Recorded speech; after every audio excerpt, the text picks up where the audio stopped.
Okay, ladies and gentlemen, here we are.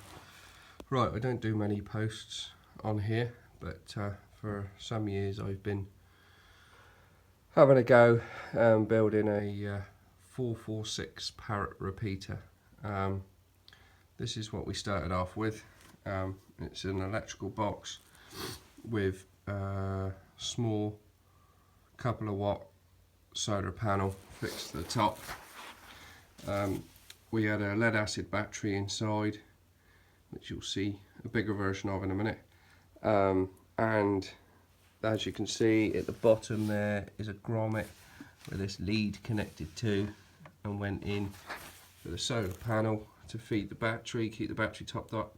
We had a Parrot repeater unit that was inside along with a battery, and we used a handheld radio, of which the rubber duck came out of that hole there.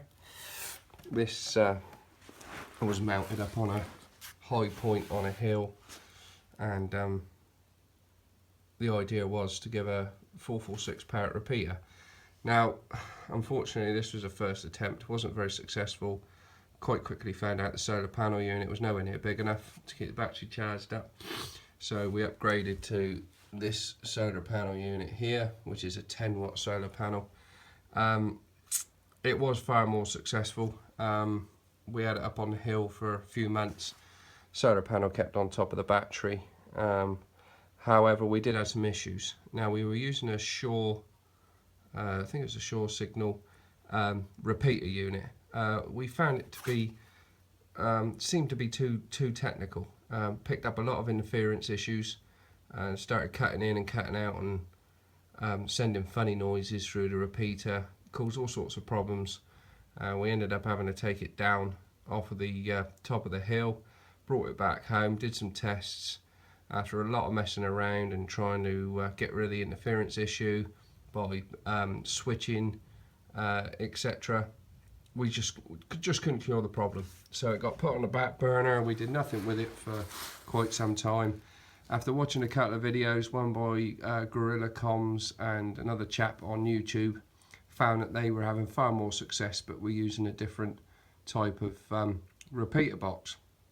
So we purchased one of those, which is in this box here, which I will show you in a minute, and had a lot more success. We also put a solar control unit in there. We found the solar panel actually damaged the lead acid battery because we weren't using a controller unit. So we put the controller unit in. That meant that the battery stayed charged and wasn't damaged by the solar panel. The upgraded one, that one there, and it was far more successful. However, with the interference problem, we changed over to a different repeater unit, and decided to go back to the drawing board after watching a couple of videos, very few videos about Parrot repeaters on YouTube, but hence why I'm doing this. But after watching a few videos, we decided to upgrade and pinch an idea off of our American friends. So here we have grade 2. Now, this is a 50mm ammunition box, ex-military, as you can see, hasn't done a lot. Decided to upgrade to an external antenna. This is the 771, I think. Yeah, there you go. You can see there. Yeah, 771 upgraded antenna. That is mounted through the top using a BNC. Sorry, dirty fingers there. We've used a bit of water-resistant silicone to seal it in, make it waterproof. Once it's all tested and finished, that will have some self-amalgamating tape down around it to keep it waterproof when it goes back up on the hill. So inside here we have, on the front we have 2 points, positive and negative.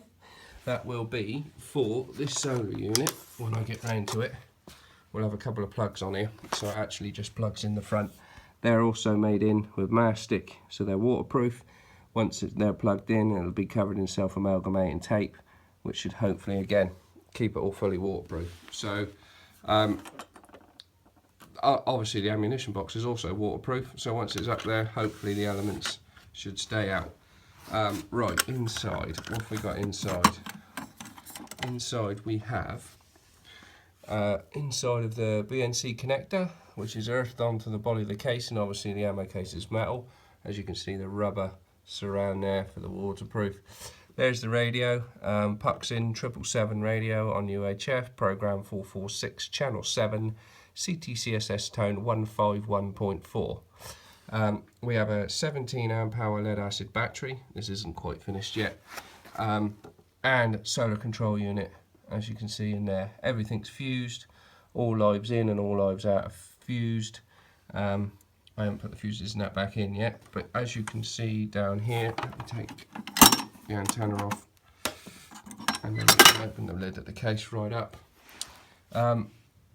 As you can see down in here, here is our repeater unit, which will also be fixed to the side for safety, and this is a radio tone repeater unit. No live feed here at the moment, so I haven't got any fuses in, as you can see. Like I say, it will all be fixed in. That's going to be fixed to the side of the case, the same as the control unit is. There'll also be some of those crystallized anti-damp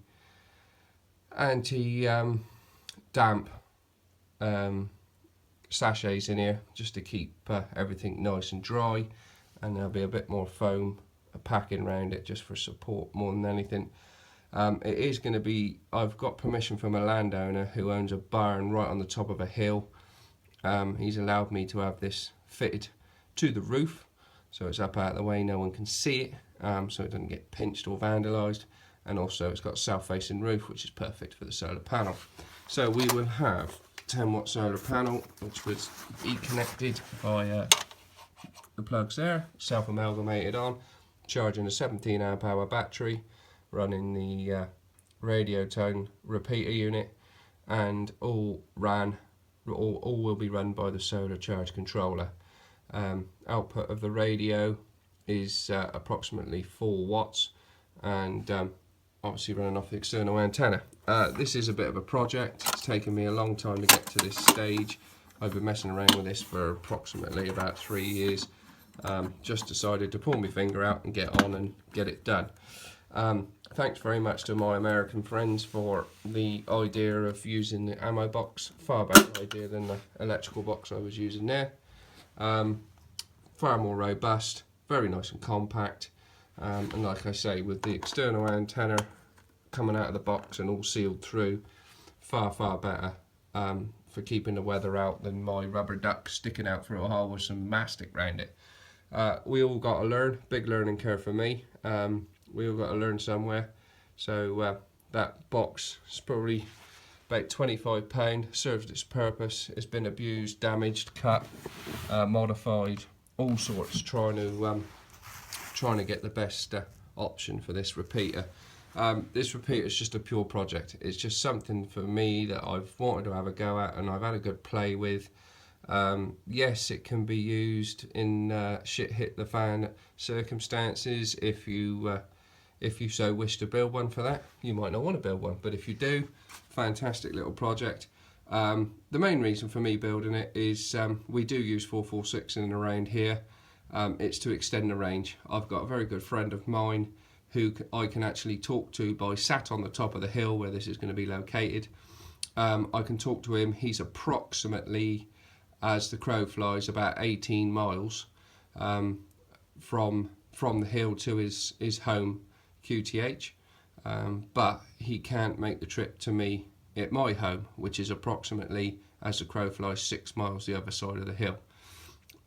So the idea is, using this Parrot repeater, he can transmit into the repeater. The Parrot repeater will record everything he says, then retransmit it, and then obviously it'll transmit it to me so that I can hear it. I will then also transmit back to the repeater. It will record everything I say and then transmit it back to him. Yes, it's a long-winded way to go, but 446 has a very narrow bandwidth. I cannot run a full simplex repeater because there's not enough spacing and interferes with itself, and the transmit of the radio knocks out the receive of the other radio, so can't really do that. There may be a way around it. There may be people out there that know a lot more about it than I do that can build something like that. However, this is about where I am. It will do the job.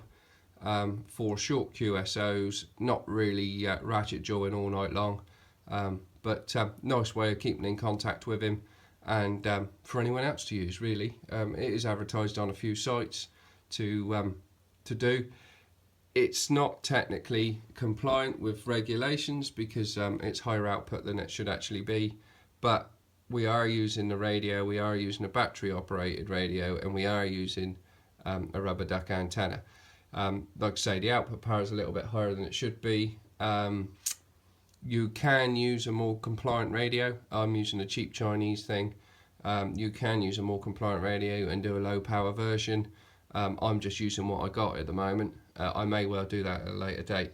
My hope is this is going to be successful, and hopefully won't need too much modifying. But yeah, we're going to run it at the home QTH for a little while. I'm on quite a high piece of ground where I'm to anyway, so it should have a 5 or 6 mile range, hopefully. We'll soon find out. The weather forecast is much better tomorrow. We're going to see some sunshine, so hopefully we'll get it out on the shed roof, and may even fit it onto the tower if I get time, so with the solar panel obviously facing south. Give it a run, trial run for a few weeks. If everything works well and the battery stays topped up, then we'll get it up on the hill and then run it up there through the summer and see how it goes. If all goes well while it's up on the hill in the summer, in the autumn I'll get back up there, test everything, providing everything's fine, then we'll check all the seals, etc. And then hopefully it'll make it through the winter. This one here didn't make it through the winter. After getting over the teething problems and updating to a better solar panel unit, it was lasting better, but it lasted about halfway through the winter and then packed up. I think it was possibly down to not having enough sunlight to charge the battery. We were only using a very small 7 amp hour battery then. Like I say, now we're using a 17 amp hour battery, so hopefully that will give us more standby time, and allow for us to wait for the weather to get better and see a bit more sunshine to top the battery up. It's all trial and error. I'm by no way a professional. It's just something a passion I've got for radio, something I've been interested in, something I wanted to try. Pure hobby, pure project, and all done on a shoestring budget. The ammo box was about £20. The 17 amp hour battery was about £35, just a normal Yasu lead acid. The controller unit was about £15. The radio was about £35. Wiring, connectors, etc. again about £30. So all told, I've built the thing for, the antenna was about a tenner. So yeah, all told, I built the thing for about 150 quid. Sorry, the solar panel, I can't remember how much, about £25. So yeah, I've built the whole lot for about £150 or there or thereabouts, if you care to add up everything I've just said. So yeah, it's a reasonably cheap hobby project. That one was about the same sort of price to build, maybe a little bit cheaper, but that was literally a test run and a big learning curve on different things to try. So let's hope that it is successful. It would be really nice if it was, and like I say, in a nice steel box like that. Obviously being steel, we got a fantastic ground plane for the antenna. It is a VHF UHF antenna, but the radio is only UHF. But yeah, it should perform well, hopefully. I'll take the orange sticker off the side and clean that up, just so it doesn't stand out like a sore thumb. But like I say, it's going to be on top of a nice big hill, or a big hill for this area anyway, and it'll be on the roof of a big barn. So I think it's, I don't know, probably 35 foot to the roof of the barn.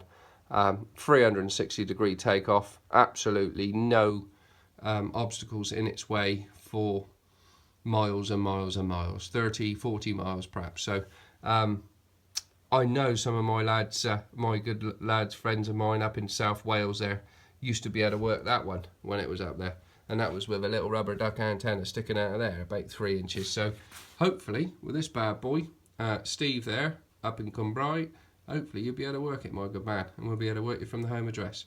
So that's it. I'm not going to waffle on anymore. I've waffled on enough. If you want to post a comment, or you've got any questions, if I can answer them, I will. But if you've got any suggestions as well about any way we could make it better, or maybe a better way of doing something, then please post a comment, let me know. Thanks all, cheers, bye bye.